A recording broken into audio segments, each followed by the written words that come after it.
Good day to all my friends, subscribers, and viewers. We have a new listing. So this is along concrete road. The size is 13,047 square meters. So 1.3 hectares. It's a titled property. Years na ang mopirma. Updated taxes. So nang original nga titulo, there's the original title, updated taxes, and along concrete road located near or in Mantalongon, Barili, Cebu. So dapit ni sa Mantalongon day naman guys. Mantalongon ni siya dapit no. Dool sa Mantalongon.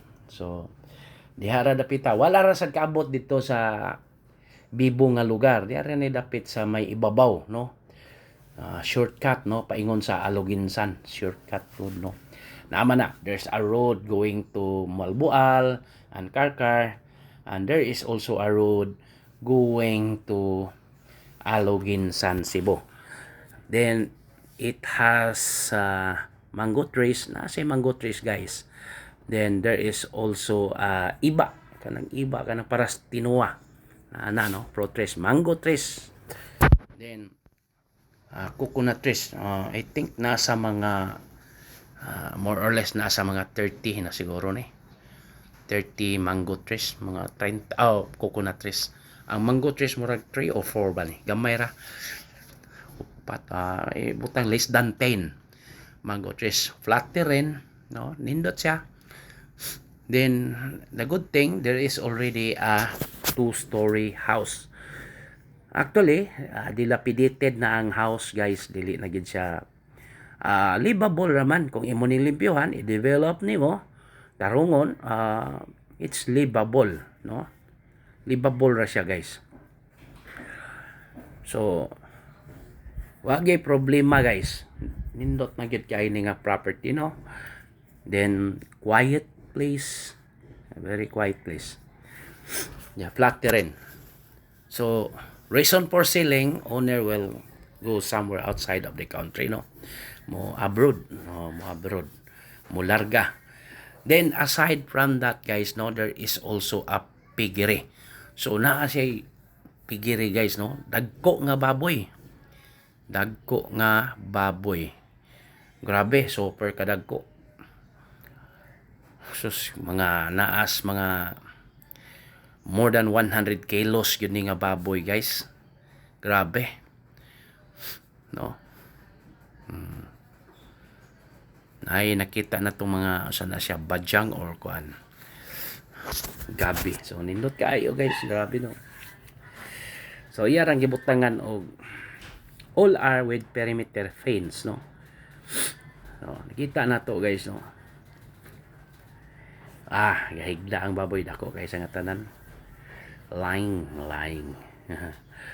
See, kini guys nga property actually no, if you are going to clean it up no, kanang kuan gyud nimo murabag limpyuhon gyud nimo maayo, if you are going to clear all the things no, this is a very nice location for residential and retirement area no. So kuan ra gyud siya, kanang iyang piggery kung imo ning improve, nindot na kayo ni. So the price is 10 million pesos, negotiable. So 10 million guys no. Actually the price is magud dapita guys, nagkuan sa actually ang iyang price gyud sa una is 15 due to the kanang iyang mga plano lagi, his plan that he will go back to the outside of the country no. Dagko kay lang baboy guys, grabe.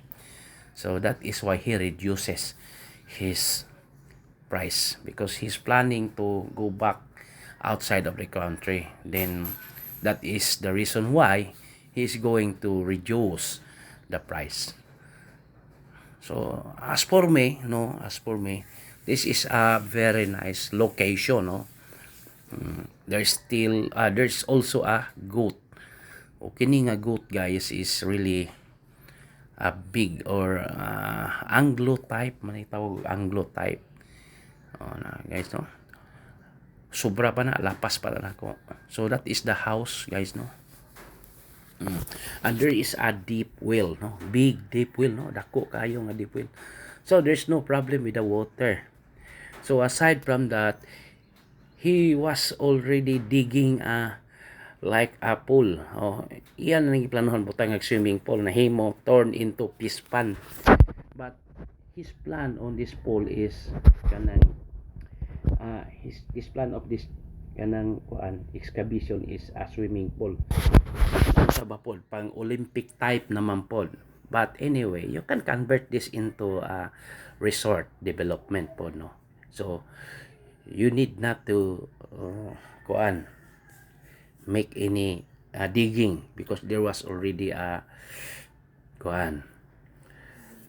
deep like a well, deep well or a swimming pool, unfinished, tawag na unfinished swimming pool. And this is the house, guys, no, as what I have observed, no, or noticed. So this house is really dilapidated now, pero I noticed that it's really strong, no, ligon pa. Kita na to, mga bato, maing design. So one of the best remedy on this, you can clear it up or clean imo gining pasiritan o kabantay ka ng tubig sa bumbiro. Dalaan mo ning fire truck ay imo ning so nindot na ka ini din pintalan. Then there is a rooftop boat, guys, pero wa na ko kasaka, guys, wa na ko. I have not go upstairs because iyang gilakan, no. So unsa may itong gihimo aron makita dito. So atong gipaluparan og drone. So mo na, no, posisyon ako. So mao na siya, guys. So that is one thing, no, nga natay drone nga gamay. Tugayan ako naka-adjust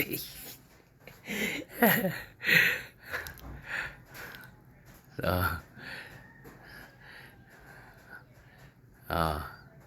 positioning lang atong drone, guys. Nindot na totally, no, flat terrain lang yan. There is a piggery, there is a house.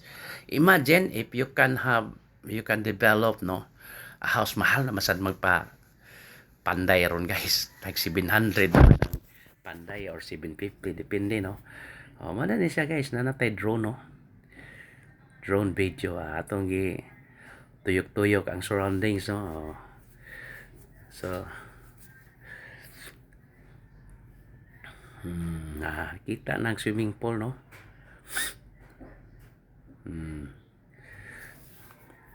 So Barili is a southern part of Cebu province, which is around more or less 1 hour and a half from Cebu City, or let's say 1 hour lang, guys. Maayo magkarsada. It's really a very good road, concrete road. So nice na pod, no. If you will imagine, no, kung mahangyo lang ni nato, di lang ko mo declare pila yung hangyo because I decide that. So this is the overview, no, overview. Tawag itong overview. So no problem, no, at least it is a long concrete road, wide road, dako, with complete perimeter fence. So this is the surrounding, guys, no. Klaro gid kayo na, no, mauna siya, guys. See, that is the house, no.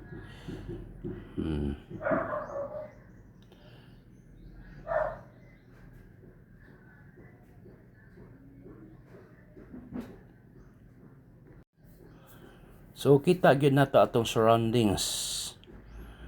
So approximately from National Highway. So from National Highway napod nis mga 500 meters, guys, more or less. So sudlunon siya gamay. A little bit interior but it is along the road. Actually, guys, the prices manggod around in the area ranging from 1,000 to 1,500 pesos per square meter. Mao gyud na tagaan ta lang mo grains daan. That is why the owner decided to reduce the price because he's going to go back in the outside of the country. Then wala naman siya masaligan sa iyahang pigiri. So mo na. So he has nothing to care about na someone to care about his pigiri. So he's going to sell, no? Ibaligya na lang. Then although there is already a house, you are going to improve. So you must hire an architect or dili architect. Hire na lang kag panday. Hire pa kag contractor mas nindot pero another kuan naman sa expenses. At least you are not going to get a building permit anymore because there is already a house. So you need to improve. So see, mao na siya guys. Super nindot ang atong property man sad kini nga kuan. There are mountains nearby, so bugnaw-bugnaw siya ni during night time. The good thing is really quiet place. So mao na siya guys, no.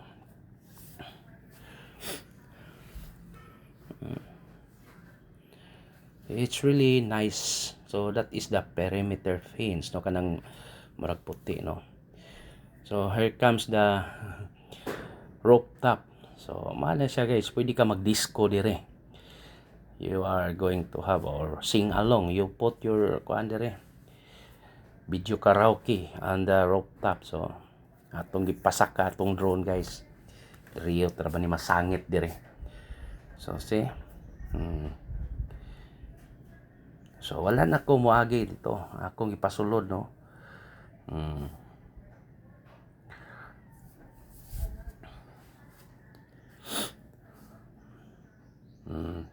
Pagpigiris pikas, no. So actually, no, very nice. Just only around 1 hour drive from Cebu City. Aduol ra. Nya, regarding the price man good guys, you are going to negotiate. No? We will bring you to the owner na lang. Again, it's a updated tax declaration, 10 years na ang mo perma. So not, no. Very nice man gyud. Kadakuan na. Ato lang balansihon sa yuta pa lang daan guys. I think he is not counting the building and the improvements because they have already the lot. Sa yuta pa lang daan guys, ginansya na ka. So kung naa may mga bayranan, mga taxes sa pag-transfer, it's not to kuan kanang bugat, no, kaya nakaginansya naman ka. So okay na ni kayo guys. As for me, it's really nice, no. Yay, kuyawan ko sa kong drone ngay murag mo kuan na gyud. So going back, no, the property we're selling is 13,047 square meters. Atong klaro ba, atong gitanaw daan ang we have the copy of the title guys, no, the tax declaration, then the receipt of the buhis or the realty tax. So ano na guys. So again, it's really nice, no. Ito arami tulumi ka buok. We are three, no, including the caretaker, no.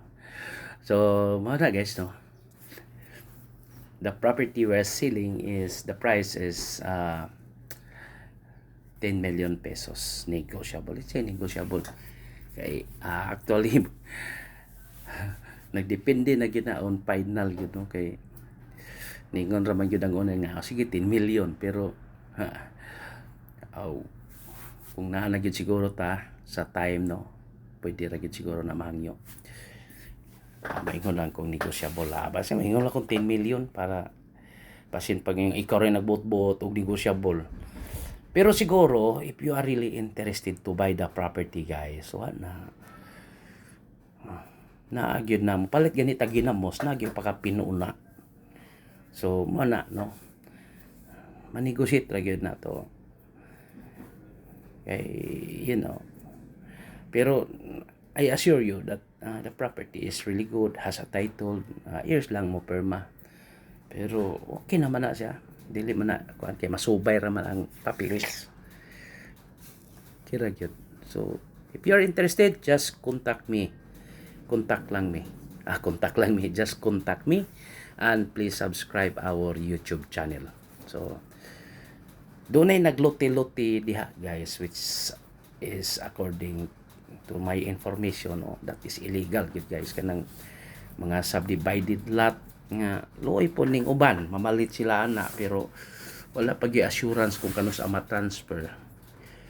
Pero pwede ra man na gihapon basta naalay mga permit, like license to sell, permit na barangay and municipal, dapat mo undergo sila ana guys, kay dili magid na proper nga mo subdivide lang kag imo bisag imuha pa ng yuta. Gawas dunay exception kanang gitawag og subdivided by heirs, pananglitan nga tulot ta ka igsoon atong gibahin. So mana siya guys, allow na sa balaod. Pero kanang nag-subdivide ka nga imong giluti-luti, mo undergo jud ka og permit from Department of Human Settlement and Urban Development. So mao ni ato ang i-share ninyo bisag ginagmay lang, at least dili ta mailad niya. Doon na po yung mga kluwa guys kanang award lots, gisubdivide po na sa mga lokal po mga ahente, mga itawag na tog lokal, pareha lokal man sad ko, pero gitawag po na nato illegal gihapon na nga pag gibuldos aroy. So mao na problema, gibuldos palimpyuhan nindo tanaw ng yuta, pero you cannot trust. Mabot ba ang panahon nga perting dako kay problema na saon pag-transfer. So tip lang nako, may pay mo palit mo portion sa heirs lang, gikan yun sa owner, gikan sa realty. Napoy uban gikan sa owner, pero malagi need to have a permit. So again, going back to the property we are selling, so as you can see, it's really all flat terrain. You can make more improvements, you can plant vegetables, any kinds of crops. Wala gyud mga bato-bato sa langit ang tamaan, wag magalit bitaw. No rocks, no rocky, anan rocky area. Ang kuan jud kanang cultivate jud nimo, nindot kayo retired ka ba, mag uma ka dire nya balik na sa Amerika kay na register man ka dito, at dito man ka na retire, dawat na lang kas pension. Aside from ligo-ligo na lang kas imong swimming pool. So nindot kayo guys. Again, for inquiries, just contact me and please subscribe our YouTube channel. Again, the price is 10 million pesos. So further negotiation ato lang, ako lang hangyo nga siguraduhon lang natong interesado ta, kay ma-disappoint ang owner, nya dili dita ka apa sa presyo. Thank you.